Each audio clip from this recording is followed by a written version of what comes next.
Let's see what we got. Come on, man. It's the #1 podcast in the world, man. Stop playing with us, man. Very, very special guest. Yes. Take her through there. Take her through there. Yeah, take me through there. Take me through there. Now, this song, man, I've been on this song. I ain't gonna lie. Oh my gosh. You putting this back in the highlight videos for the girls in the pink and gold, pink and Hey, white. this would be tough, huh? Yeah. I might have to do that. Standing gave me an idea, y'all. Y'all done messed up. But for sure, hey, look here. Yes. Look here. Yes. I'm going to tell y'all like this. I'm going to give the disclaimer early. All right, y'all. I don't want nobody questioning why I have this young lady sitting on this couch. Mm-hmm. I'm going to tell y'all. I'm going to go ahead and say right now, she didn't ask to be on this couch. We asked her to be on this couch. Yes. Because I know there's going to be some think pieces out there. Oh, look at her trying to get some shine. No. We got her here because she is going to give some of you parents some high value knowledge. Education, y'all. We need her for some education. Yes. Education. This is a young woman that has steered through all of this turmoil, all of the bumps on the road. Yes. All of the, craziness of AAU. Go ahead, hit it, Stan. Like, she and her son is where you want your child to be. 100%. Like, he ain't there yet, but he already, like the podcast name of the show, Stay the Course. Stay the course. Yes. He on the course. And nobody else can attribute to that. It's some people that baby can help, say they help. In the background, there's a couple. But the person that kept him in that car, in that right seatbelt, making sure, mama, take a left, right. No, we going this way. But mama, the store, don't worry about that store. It's another store a couple miles down the road. Yes. We got Miss Ashley Kimrey in the building. Yes, sir. There it is. Gentlemen. There it is. Yes. In the building. How we feeling? I'm good. How are you? I'm good. Mama Kim, I'm gonna call her Mama Kimrey. I didn't know that was your Instagram name. It is. See, I always felt bad calling you Mama Kimrey behind closed doors. I'm like, what if she don't like that? Like, I'm being disrespectful. No, you're okay. But I really love and adore this woman, y'all. And I'm so glad, like I tell Stan all the time, like, we get to be able to sit down on these mics and get to know more about people. But no, we normally do a check-in. Stan, you doing good? Man, we doing good my way. I would say this. I'm excited for this one too. Yeah. Just because I think it's so important for us to show the other side of it, as far as even from the single parent side and from a lady's point of view, because we have so many strong women that are supporting their kids, whether it be daughter, son, that's trying to get their way in basketball and through life. So I'm excited for this one just because I think it's going to be a lot of wisdom that these parents can really, really listen to. And even just to hear her story as well, the ups, the downs, how she guided him in the right direction to where he's right here where he needs to be. Yeah. So how you doing? Everything good? Life good? We just had Christmas. That was good for you? Christmas is good. Yeah. Usually really chill at our house. Did you go crazy this year? I know the older I did. I feel like I went a little bit more crazy than normal because I look at it like this may be Reese's last Christmas at home for a while. Wow. A lot of college basketball teams play over the holidays, so we never know if we'll be home again next winter or if we'll be on the road somewhere. Yeah, that video, his teammate Vinny dropped, and he was like, "Last Christmas as a kid." Wow. And I was like, "Wow, bro, that really hit home for me." I'm like, bro, you right. This could be the last one. Like, as a legit innocent kid, like absolutely before you hop over to that young adult, life of being a young man. You can't. Mom can't wake you up for school and college no more. and then I just went back to them thoughts of like, I remember, because Christmas don't mean nothing much to me no more. Just that feeling of like, dog, I'm about to be lit tomorrow. Like, you can't sleep before Christmas. On Christmas Eve night. Like, and it's like you lose that feeling as you get older. But obviously, once you start having a family, like, those feelings probably start coming back and all that good stuff. I seen that one post. They was like, they over there thinking Santa. Meanwhile, do you know? I slayed to get that, but it's cool. Shout out Santa, whatever. Yeah. But let's get into it. I want to know. That journey, Like I said, this is the fun part. I want to know more about like your upbringing.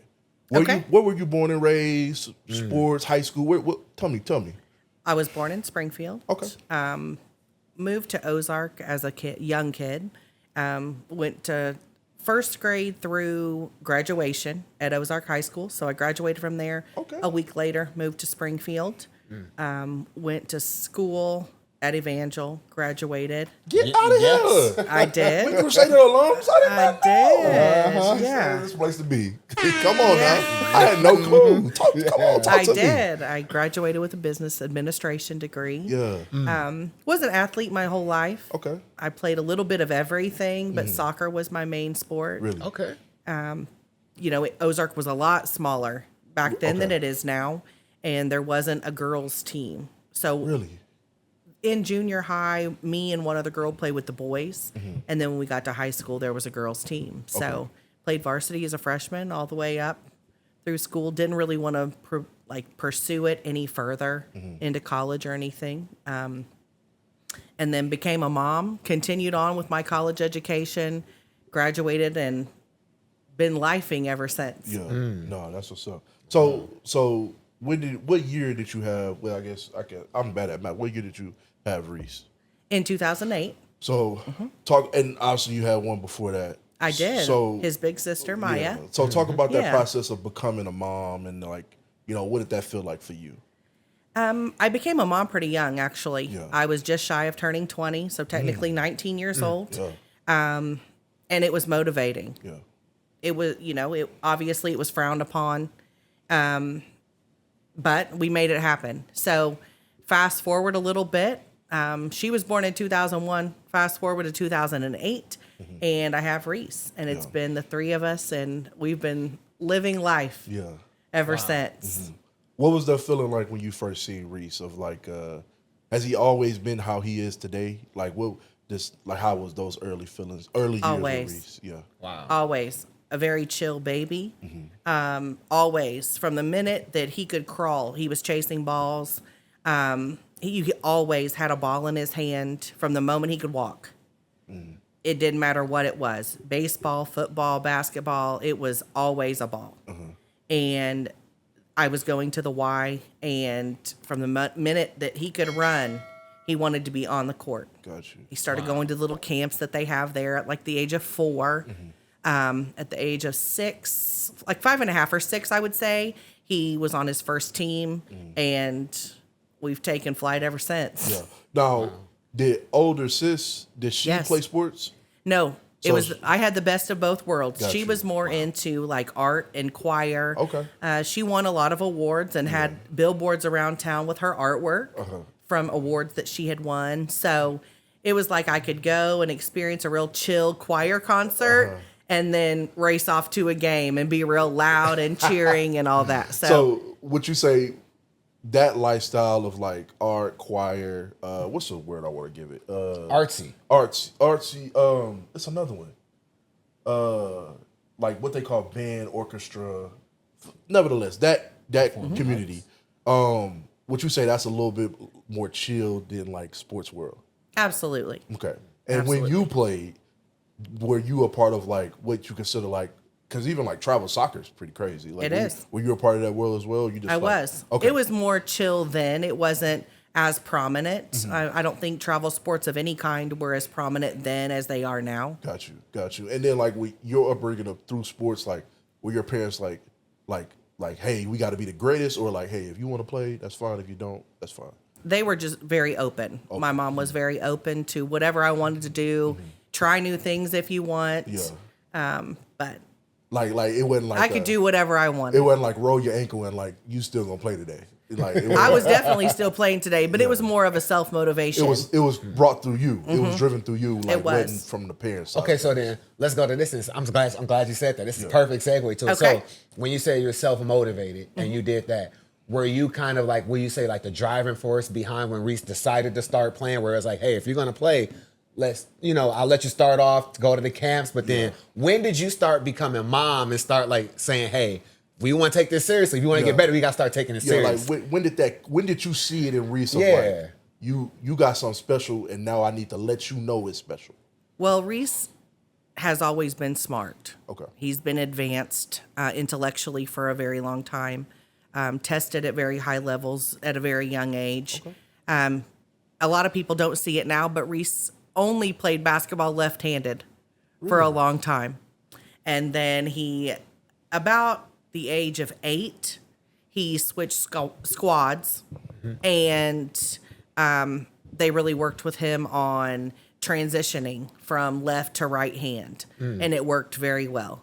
And once he became ambidextrous on the court, it was over. Like, he knew then he wanted to play. We did a little bit of traveling locally within Missouri and Kansas, a little bit of Arkansas, and he loved it. He loved everything from packing the cooler in the back of the vehicle to the snacks to being out on the court. He just loved the drive. He loved the competition. Yeah. You got away from the local kids and stuff in this area, and we haven't stopped since. And what age was that around? That was about 8, 9. So what did every day started looking like? And it was really only basketball, right? It was. Because when I Googled him, it said something about football. He never played football at Kimrey, did he? He did. Okay. 2 years. He did. Okay. Did he make varsity for football over there? No. Okay. No, he so played. Google was right there. Yes. Okay. Yeah. Yes. He played 2 years of football. Not a big fan of that, but That's all right. he was asked to do it, and Reese is the type that doesn't want to let anybody down. And so he was like, yeah, I'll play. Lots of conversations. That was just at high school. Yes. Never before Little League. Never. So from 8, we know it's serious. Yes. What did life start looking like? Training, AAU. He was lots of training. Okay. It was lots of games after school. Coaches calling and saying, hey, we need some players to play in like the 7th or 8th grade game. Yeah.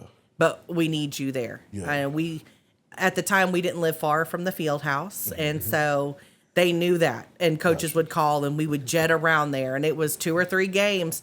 And no matter if they won or lost, he was there. He contributed. And he didn't care how big the opponents were. He was ready to play. So go ahead, sir. So I got a question. No, I ball hog. Yeah, Here we come go. on. Oh, no, I got a good question for you. So Yes. I first got introduced to Reese. I watched him play. I watched him, what was it, at a tournament in the field house, and I seen you guys on the road. One of the first things that I want to get, because I think this is really key, because we talk about players always trying to say you got to score 35 and 40 and this and that and stuff. The thing that I noticed about Reese at a very, very early age was I watched him play for one half. I seen the kid take 3 charges. Really? Yeah, in one half, he got 3 charges. He had 5 assists. He had about 4 steals, and he only scored the ball 3 times, and they were winning by 20. Wow. Like, It's factual. yeah, no, and it amazed me because I'm like, hold on, wait a minute. This kid took 3 charges, had 5 assists, and he's altering the game by not even scoring the ball. And he's being a good teammate, making an extra pass, doing certain things. Like, where did that come in as far as like, because I can tell just from watching him play, I'm like, man, like, I could tell at home, mom is telling me, hey, let's keep playing the game the right way, find the open teammates and this and that. Because you hear so many other parents that are saying, hey, I want my kid to score 20. I want you to score 30. You got to keep scoring. Like, where did that start to develop, and where, like, you're, like, preaching to him playing all different phases of the game? Because I think the kid can go. Reese has always wanted to do whatever it took to win. It didn't matter what it was. He would put himself in the line of fire if it meant to win a game. So it started very young. He started taking charges. When he realized he could do it without it hurting, obviously, Yeah. it's been over ever since. I mean, he's just done it his whole life. Lots of people have been like, okay, you're going to get hurt. Stop. Don't do it. And he continues to this day. If we had a game today and he was in a position to take a charge, he's going to do it. Yep. On the offensive end, he's always had a very high IQ on the court, and has always been a pass first player. He will pass the ball and let his opponent score, or excuse me, let his teammates score way sooner than he will, taking full advantage of an open lane or something of that nature and scoring himself. Yeah, no, I seen that because that was one of the things I noticed. Is like, man, like, he's affecting the game more than I think than some other players that are scoring maybe 20 and 30. Because I'm gonna be real, that could just be empty calories. That could be empty stats. You scored 20 points, but you still losing. To me, it doesn't even it out, do it? No, it don't add up. And I will say this too. Another part where I got introduced on you at, and I seen, and I'm gonna be honest with you, I love this. Like I'm a girl dad. I have 2 daughters that play basketball, and their mom is, the absolute biggest fan. My wife is the biggest fan of them. Another part I got introduced on you on was, and I know you're gonna laugh at this because I thought this was cool. I think this is support. Right. I seen her on the sideline. Yeah. She had a shirt of her son's face on the shirt. Let them know. But the thing about it was she's cheering on her baby, but she's cheering on the whole entire team. I mean, she knows every kid's name, number. Come on, 3, you gotta do better than that. Calling them out by their name, and to see you just embrace the role of, I love my kid, yes, but I'm gonna make sure I encourage all the other kids too as well. I just appreciate that because I know my wife, she does the same, and to see moms that really, really jump in and want to go on board. Where did that come from? Were your parents that way, or you just decided if my kid decides to do this, I'm rocking out with him no matter what? That's a good question. I'm an only child, and it was just me and my mom growing up. My mom wasn't real loud like that. For me, it's just I have to appreciate and embrace the fact that not every parent can rearrange their schedule to be at every game. Yeah.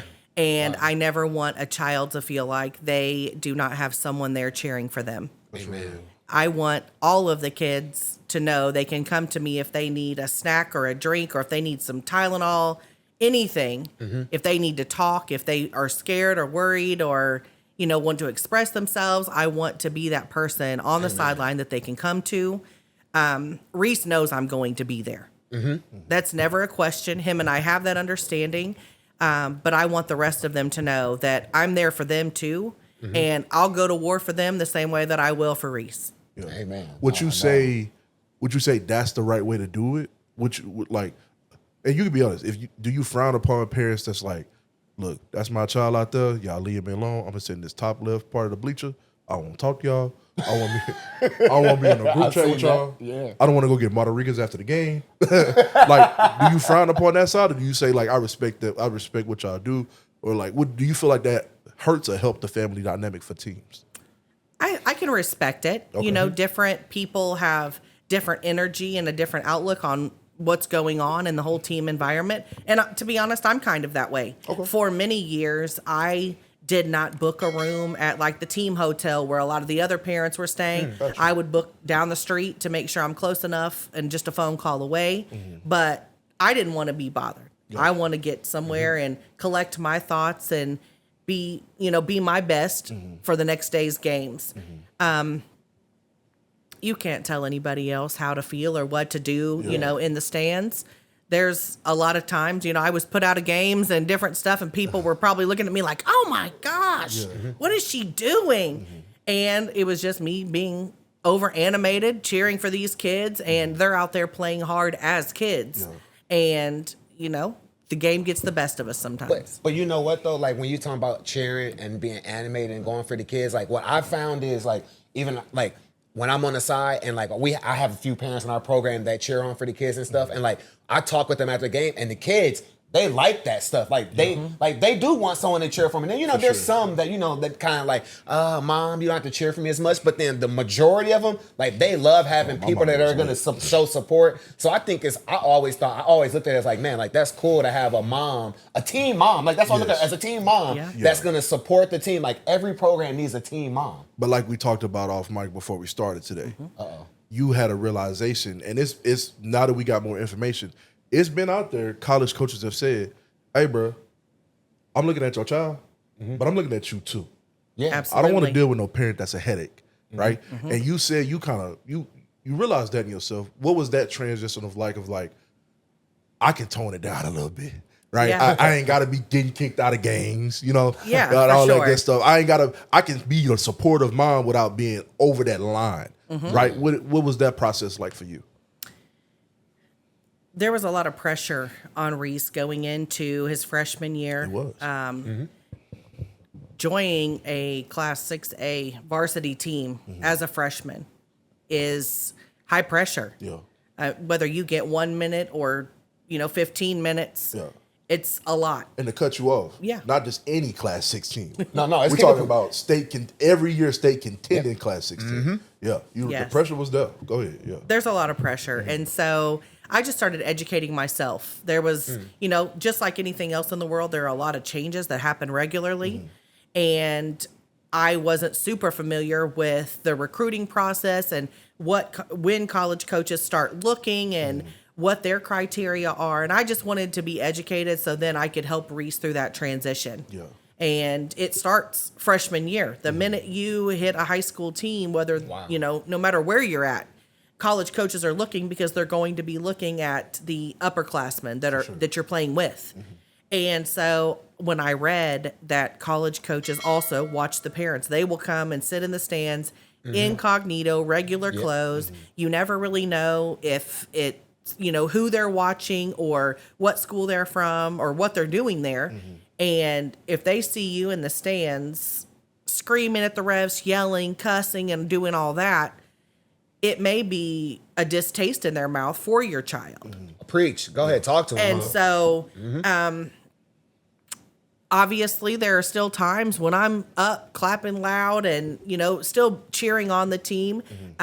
You just do it differently. Yeah. You can still support, you can still cheer, you can do all of that. But like you said, college coaches don't want somebody that is going to be disrupting the team or the program in a game. Yeah.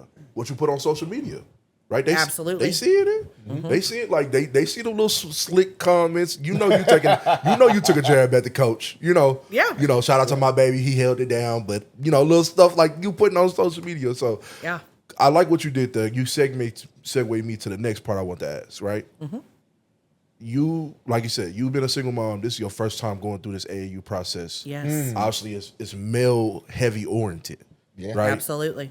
How were you able to have discernment on he should be around this person or not should be around this That's person? a good question, dude. Right. Good question. What was the discernment through that process? Because and like we know, Reese been a name, now that I'm getting more information, he's been a name that's been known since he's been little. Yeah. Right? Yeah. So I'm sure your phone always buzzing of an unknown phone. Hello, who is this? Hey, how you doing? I'm Coach so-and-so, so-and-so. I train so-and-so, so-and-so. All that good stuff. How were you able to go through that process?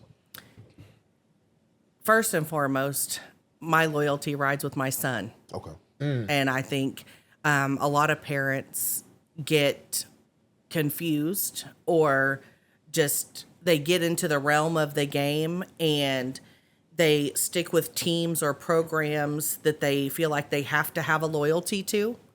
Oh, well, this coach tells me that he's going to do this or that for my son or my daughter or whoever. But at the end of the day, we're all human. And as your athlete grows and changes, there are times that they outgrow and they outgrow a program. My bad. And so you just have to be very aware. I think the first step with anything as a parent is to have a real life. Just sit down with your child and find out exactly what they want to do, how real they are about their dreams and goals and passions, and does whatever sport they're playing fit into that? Do you really want to play ball at the next level? Do you want to just play recreational ball? Stay around here and get in on teams and have fun and let them know that you're going to support them no matter what decision they make. But if they are for real about their dreams and wanting to play at the next level, then that's that time when you have to say, okay, these are your expectations and your requirements. I'm going to hold you to those. Amen. But I'm going to have your back too until the end of time. Yeah. And we're going to make this happen. Yeah. And you just start early on and you set goals, have them set goals and work to reach those every single day. Man, I'll tell you this too. I love what you said in the answer right there. I say one thing that I know and I've seen, and you can speak to this as well, is like, I've seen the genuineness of you in this interview, but I also see the genuineness and seeing what you're talking about go through your son. And like, can you talk to us, like, because he's so genuine, he's so like just real and just mature for his age. Because I remember when we played during his freshman year. So I was at Nixa, we're playing against them a freshman year, and I remember doing a scouting report, and we're like, man, we're gonna go against young freshman Reese. Like he can go, like he's pretty good lefty, he's strong with the basketball, and played a few minutes, right? Then we ended up playing you guys in the district championship.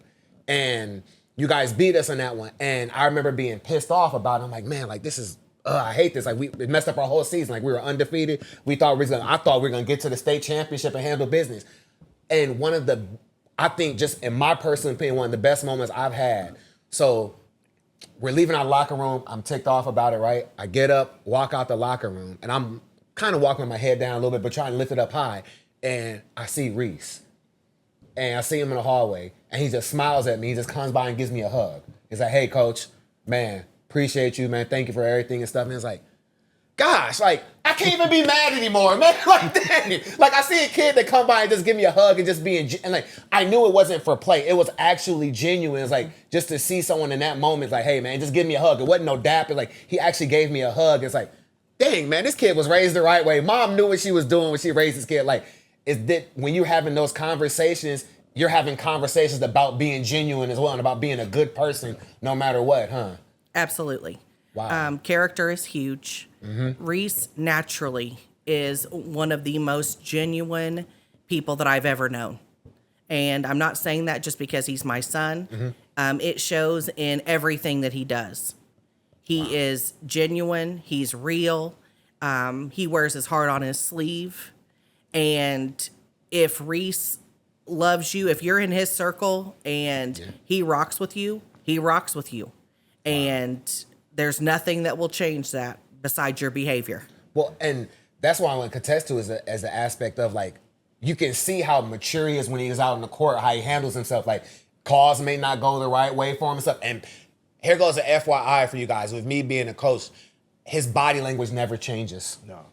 You don't see him throwing a fit, putting his hands in the air, cussing out in his hands. Like, he handles himself professionally every single time. And it's just like, man, like, it's so refreshing to see a kid that can go through these steps of life and obviously wear his emotions on his sleeve, but not wear it on the sleeve to where it's disrespectful. Because even when I'm going around here and I talk with other coaches and refs and stuff, you don't hear a bad thing about the kid.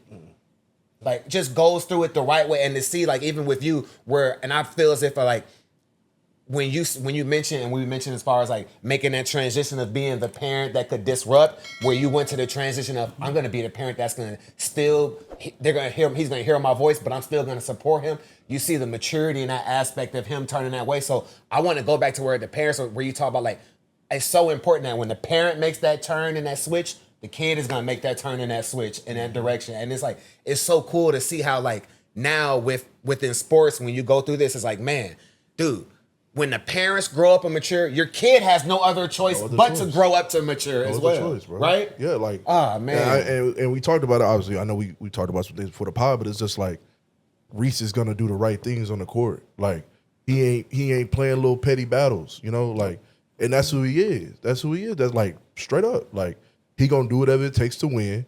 And y'all can worry about whatever y'all want to worry about on that side. Like, it don't matter. I wanna go ahead, sir. I was gonna ask one more question. I was gonna say, go ahead. When you guys get to Kickapoo, like how you said, Class 6 school. Yes. Right there. How was that relation? Because I love Mitch. Mitch is a friend of the pod. He's going to be on the pod. I love Mitch. In my opinion, he's one of my top favorite coaches I've ever been around. Absolutely. Sharp.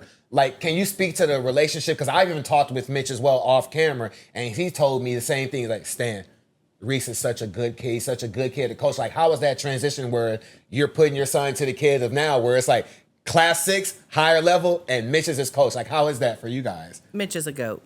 I love it. Yep. He's the GOAT, not only in Southwest Missouri. He could be coaching at a much higher level. And it's clear. It's clear in past years. It's clear currently. Not only does he coach because he loves the game, he coaches because he loves the kids. And it's apparent. Amen. It's apparent in his actions. He still holds them accountable, but he does it in a way that the world doesn't have to know. Amen. He does it in the locker room or in his classroom or in his office, but you know that it's happening. He doesn't really tolerate a lot of the shenanigans. He wants them to be good young men and athletes, and it's very obvious. Yeah. It's obvious in him. It's obvious in his dad, who you often see on the bench as well. His whole family is in the stands, supporting and loving on these kids. And you couldn't ask for anything better. So it was just a seamless transition right from middle school Absolutely. going right into Mitch. Wow, that's pretty good. Absolutely. That's And pretty Reese good. was embraced. He was embraced by the upperclassmen. They, from minute one, Reese couldn't drive. They were giving him rides home. They were taking him to eat with them. And whenever you enter a program that's designed and organized like that, and you just come in feeling very welcomed and loved from head coach, Coach Mitch, down, what can you do but want to be great? Wow. Coaches, I hope y'all hearing that right now. Go ahead, son. No, that's real. I wanted to talk about what you say you like a high level, you want to win. Absolutely. So I guess one thing, and we all can say this, in the media side of things, we love Reese's pass first mindset, right? But we all, I think, as he's got older, now he's a senior, we wanted to see times when he could take over a game, right? In Arkansas, correct me if I'm wrong, right? He had shot a couple air balls. It was going in the second half. I was they was losing mostly by 8 or 10 most of that game against Bentonville Absolutely. West. I swear I heard you say a comment that I didn't hear it clearly, so I'm not saying you cussed or something like that. But I heard you say a comment to Reese, and after that, the whole game changed for him. So like talk about that, because it's a two-sided question, because it's a comment. Tell me if you believe in this or not. It's a comment always said, some things a man only can teach a man how to do. I believe that. You believe that? Yes. Okay.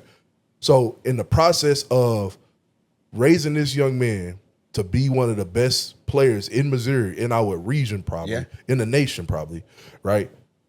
How were you able to instill that dog into him? Wow, that's to a be good able question. to say, hey, little dog, sometimes you're going to have to go get it. And that's why, like, I heard it, I'm like, okay, let me see how you respond. I'm like, oh, yeah.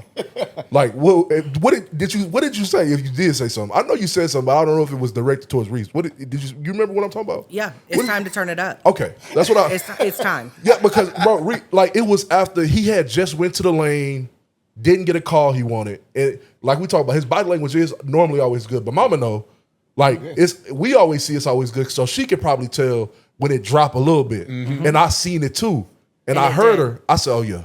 She should have said something to him. And I tell you, bro, he was the reason. We were fighting two battles. He was the reason. The refs were making some pretty one-sided calls. Yeah.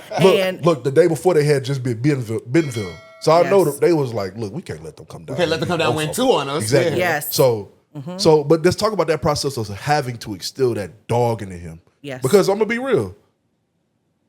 Most single mom kids, most of the time are labeled as soft.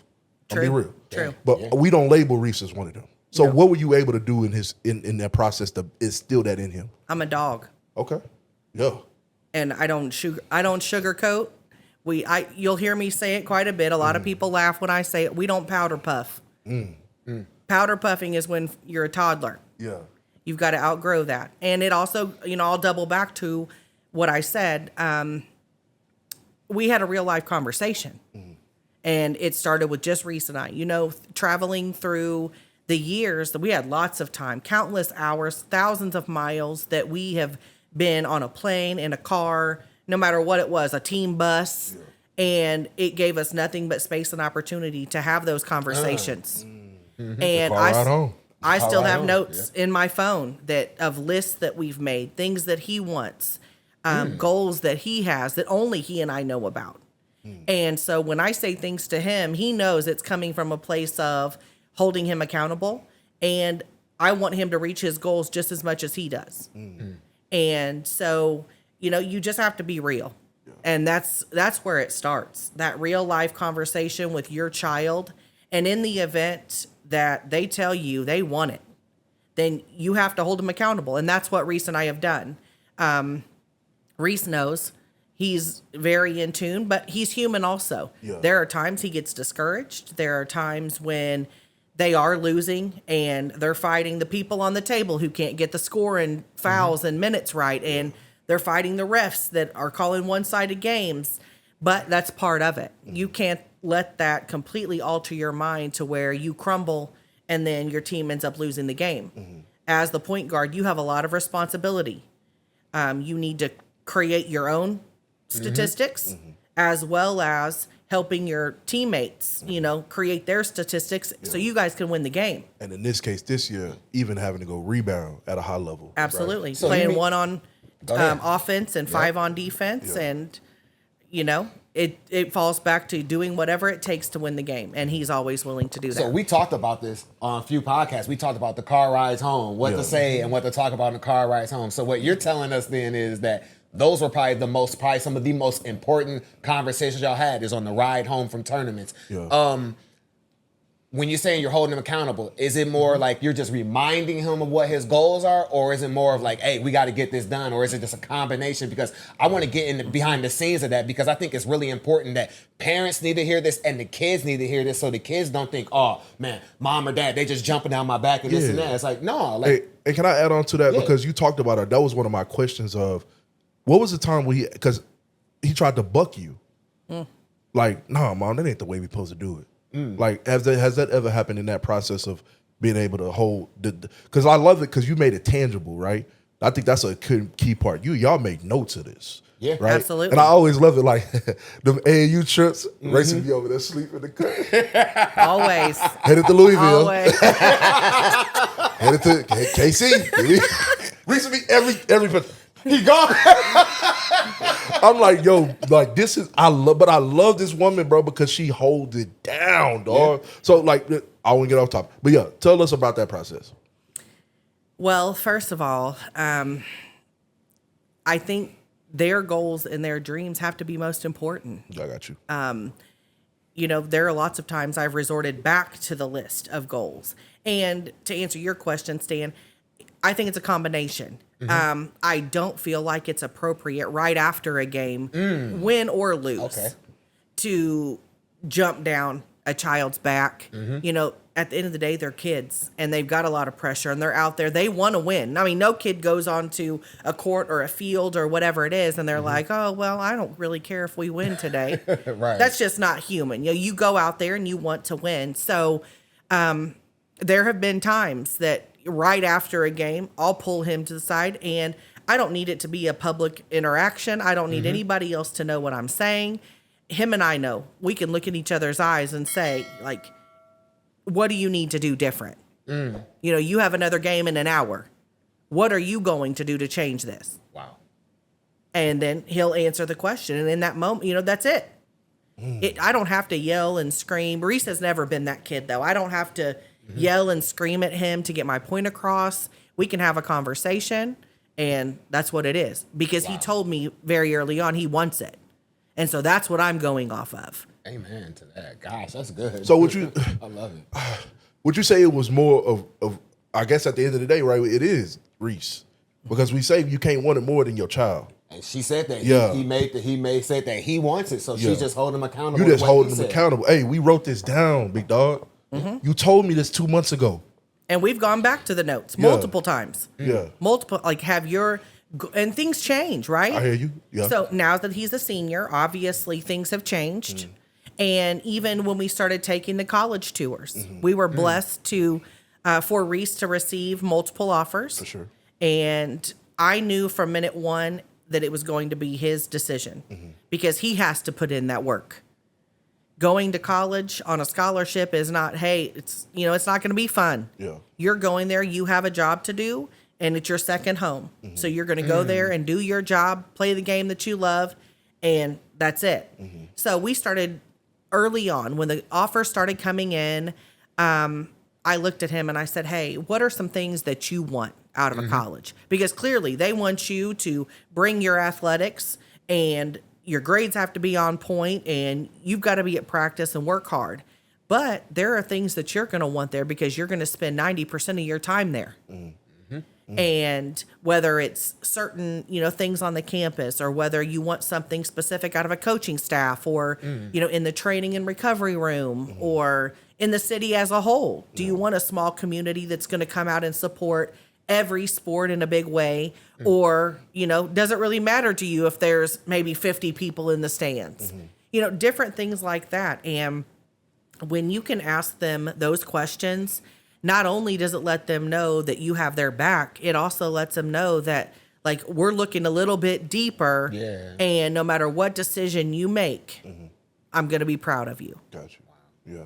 Now, I don't know. I guess did it ever happen? He never tried to buck you.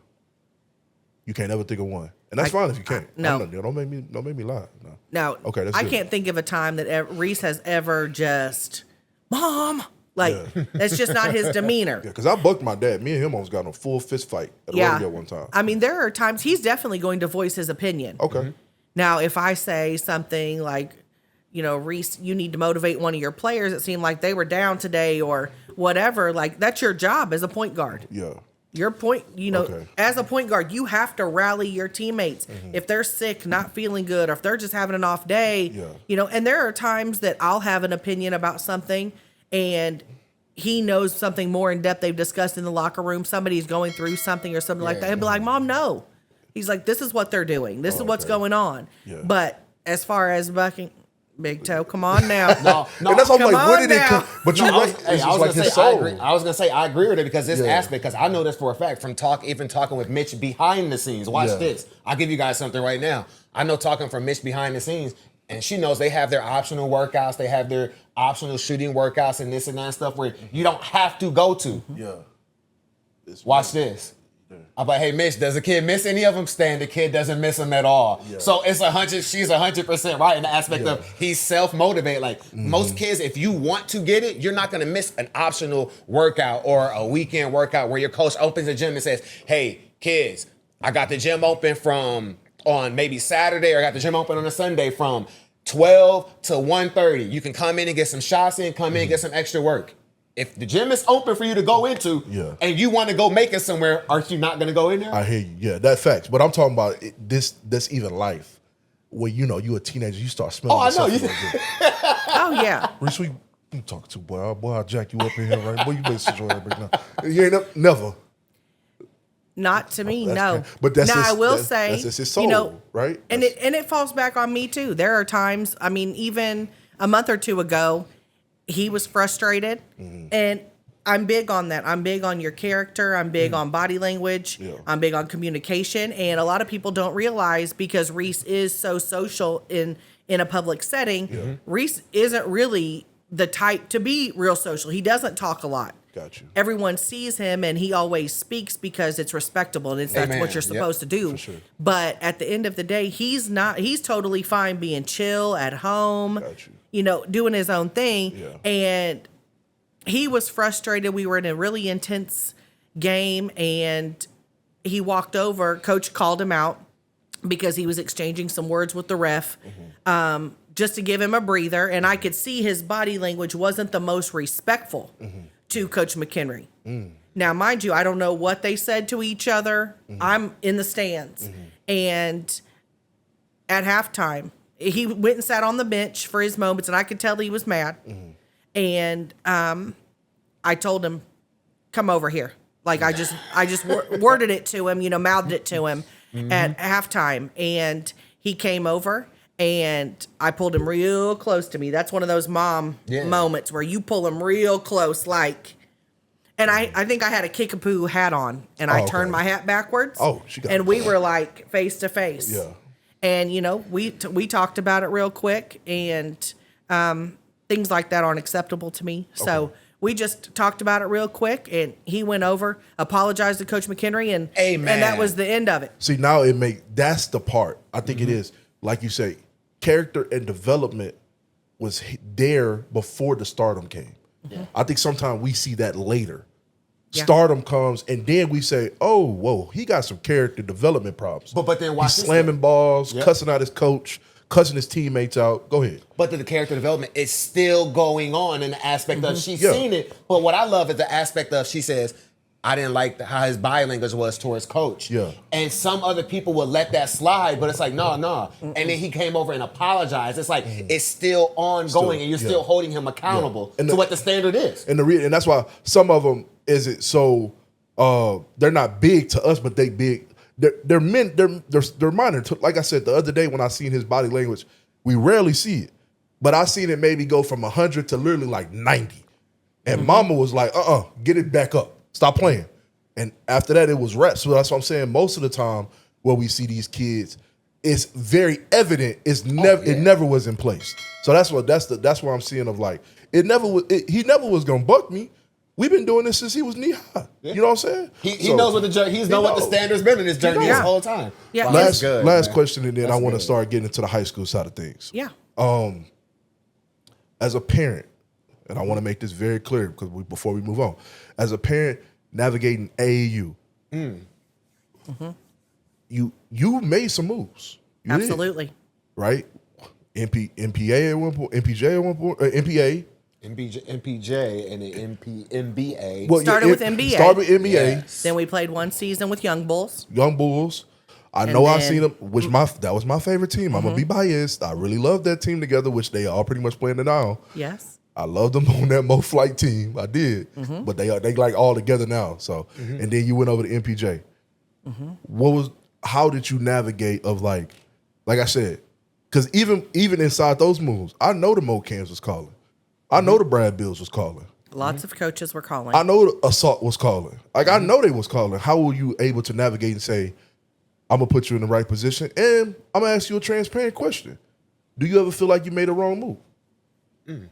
Now, at the end of the day, he at where he need to be, but Absolutely. just asking transparently, do you feel like you ever made a bad move? I do feel like we stayed in some programs longer than we should have. Okay. I think it goes back to what someone's goals and dreams are. And we're all human.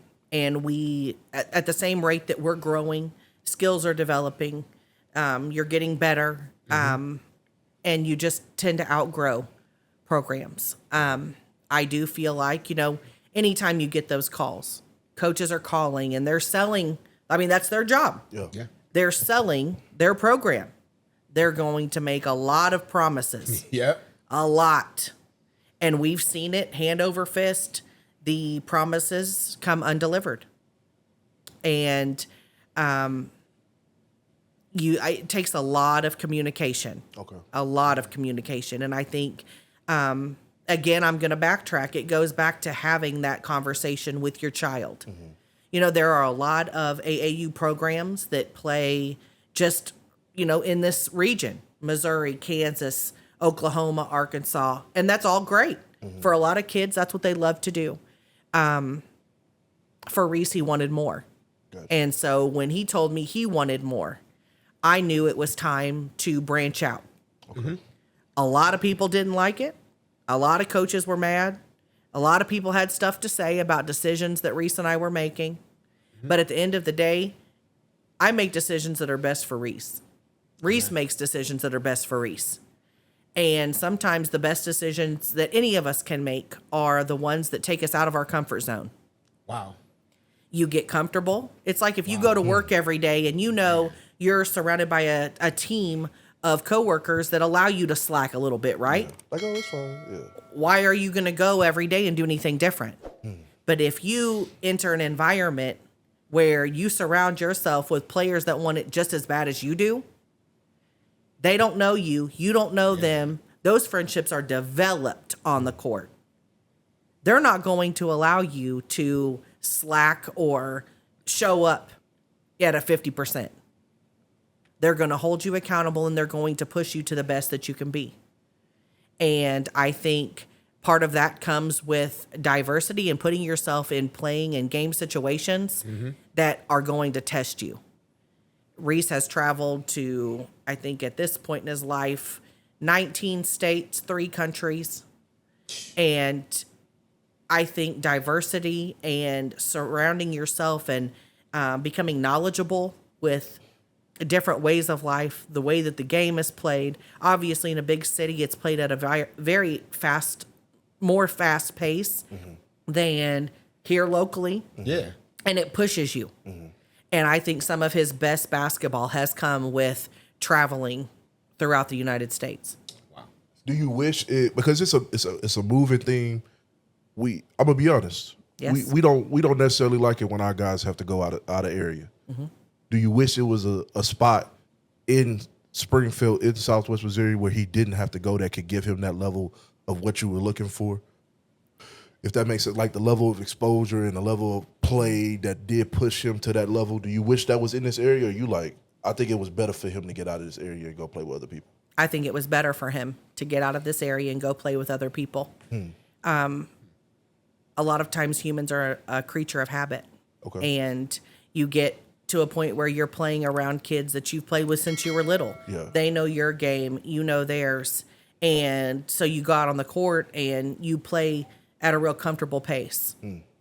And when you go to states and tournaments that are huge, 5,000, 10,000 people there, teams from all over the world, different countries, different states, where it's a dog eat dog world, it pushes you. And, we've left tournaments with bleeding from multiple areas. We've left tournaments where we immediately went straight to urgent care or a hospital or, but at the end of the day, when you talk to Reese about it and he looks back on that now, those are moments that helped create the dog that he is now. Okay. And honestly, I look at it too in an aspect of what she said earlier is that when you are in the area and you have played in Southwest Missouri, and this just in general, when you played in this area and you play in Southwest Missouri, she's 100% right. You may get comfortable with the area that you're in, and sometimes you may have to get outside of that area, get a different experience, get a different look on different things, maybe looking at different players, kind of sharpen your mind against someone else, other people, learn how to deal with other coaches, and then that kind of helps you. Like, you look at other players that have traveled and have played at that level, like they've all left. Like I know, for instance, I'll give one, like I know Trae Young, he's from Oklahoma, but where did he play AAU ball at? Okay. He left out of state and went somewhere else. So like some people may need that area expertise of, hey, maybe I do need to leave out and go amongst some other dogs because let's be real, you only learn how to be a dog unless you go against other dogs. That's true. Iron sharpens iron. Yeah. That's it. Yeah, I agree with you on that one. That's that's good. real. Man, that's good. But the turf wars of, I wish he could represent a local area team, but it makes sense though. Yeah. And I'm not mad at it. Yeah. I do remember hitting Mama Kimrey because it was some speculation, and I don't like when people speculate, especially if I got somewhat a relationship and I can reach out. She told me, she said, "Hey, tell them shut up. They ain't doing nothing over here. I got this." I was like, "Say less. Say less. Say less." So let's get into high school then. Obviously, like you already said, he came into a Class 6 team that was one of the most respected teams in the state.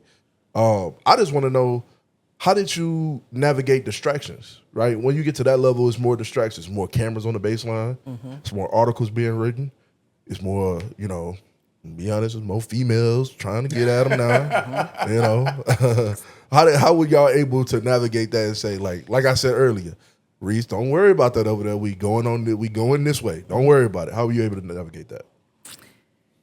Lots of conversations. Anybody that knows me, genuinely knows me, they know I'm pretty blunt. Yeah. Not always in the best way, I will say. I'm blunt. I keep it real. There isn't a lot of stuff that Reese and I have not talked about. And like you said, when it comes to the girls, they're a distraction. Okay. I'm a true believer. The girls that you date in high school or catch yourself liking, the odds of them being who you spend your life with, minimal. But at the end of the day, this game that you've worked your whole life for can propel you to the next level in life. I mean, at this point, we're blessed to say that he has committed and received an offer that will allow him to come out of college with 0 student loan debt. That's huge. Amen. Talk about it. Yes. I think when you fall into those distractions, for lack of a better term, your mind isn't focused on stuff. Reese is a kid. I mean, when we were teenagers, we all, liked the wrong people or made silly decisions. For the most part, I can say I really haven't had that trouble with Reese. There are always going to be people that have something to say. I've told him since he was little, you handle business on the court. These people in the stands, I can handle all of them. And that's just where we leave it. We don't engage and interact with any of the shenanigans. We keep the main thing, and that is keeping him focused on basketball. I'm messy. Yeah, go ahead. Have you had to check somebody before? You ain't got to say no names. Do you mean like fans in the stands? Do you mean a girl that's on his coattail? Be a little bit more. I was talking about fans, but you brought the girl up. Yeah, You had to check a young lady before? big time. Like- You know like- me too well. I know you probably have. I just want to hear the story of like, Lil Mama, move over. You're not No. taking a picture with the trophy. You're not here yet. We've had Move. girls bring their moms Really? to the games, and they'll send their friends over and be like, Miss Kimrey, do you want to talk to so and so, like, and meet her mom? No, no, I'm playing with that. absolutely not. I'm not real friendly in that manner. Yeah. I'm focused, and I've got children to raise, and we're going to keep pushing forward. I'm not interested in who you are and what you have going. Obviously, you have a lot of time on your hands because you're focused on him. And Wow, that's good. I've always told Reese, when you get to a point that you are interested in dating someone, make sure that they have their own stuff going. Got to. If they have their own goals and ambitions, then you guys can meet in the middle and enjoy each other's company, but they're not going to be cling monsters and just on you all the time and blowing your phone up and wanting to know where you're at and what you're doing. Well, I'm in practice or I'm in training or I'm sleeping, which is rare. So we just stay focused over here. Yeah. I can't speak for anybody else or what anyone else does with their children, but I've been known to shut some stuff down real quick, girls and from the fans. Is it a story with a fan? You had to, hey, Check a I fan. heard some comments. Look, y'all mean something, Of course, obviously, yeah. I'm Mama Kimrey. Yeah. Like, it's just the way it is. I can sit there and tolerate quite a bit when adults are in the stands calling children out by their jersey number or their names. And this just doesn't pertain to Reese. I look at all those kids like they're my kids. I've got all of their back. For sure. I like And I don't tolerate that. You're an adult. There's no reason in the world you should be talking smack to a child that's Thank out you. there involved in an extracurricular activity, working hard, doing their best, trying to, stay the course in a world that's not real friendly these days.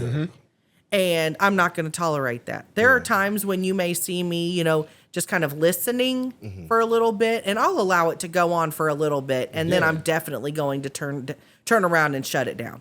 Amen. Well, hey, gotta say this before I leave out, man. I appreciate you, and I appreciate your time. Thank I thought you. this was, yes, you're welcome. I thought this was very, very needed just for the overall community to hear from a parent's perspective and to hear you keep nailing home like, hey, we had conversations. So that's telling me now the line of communication has to be open 24/7. So Absolutely. man, I appreciate you. I appreciate your time. I appreciate your work in our community as well, just in the aspect of like, Reese, Mama Kimrey is right there cheering her kid on and cheering the team on. So you got anything to say before we bounce out? No, man? like I said, I was looking forward to this since we talked about it. Thank you for allowing us to, pick your brain on some things. And thank No you for problem. Thank you giving for knowledge. having me. A lot of y'all need to listen to this information, Yes. y'all, for real. Really, dive in. Let's take notes. Make it tangible. Yes. This is a pen and paper type of pod we just gave y'all. Y'all ought to have to pay for it, but we give it to y'all for free. Yes. You know what I'm saying? Right. So we thank you so much. I appreciate it. And, thank you for the young man you have raised. I think he is the pinnacle of what you would want to see a lot of our young men and young women be in this area as far as he's marketable. Yeah. That's crazy to hear. He don't even want to be, he's not the most outgoing person like that. He's not. It's just in him. He understands what it all comes with. And I'm sad to see him leave. I know you, you know what I'm saying? I'm glad. I thought you were going to get teared. We had no tissue for you. So No, it's okay. but He's thank definitely a top tier individual, and I'm blessed to be his mom. Yeah. Last minute quote, just remember that your loyalty rides with your child. Have those talks, figure out what they want to do, and push 100%. Everybody give 100%. You can make it happen. It's totally worth it. Hey, y'all know it. Stay the Course Podcast is your host Stanley and my boy co-host. Yes, sir. Hey, God's work, not mine. Hey, hard work, the only thing that work. We out. Peace.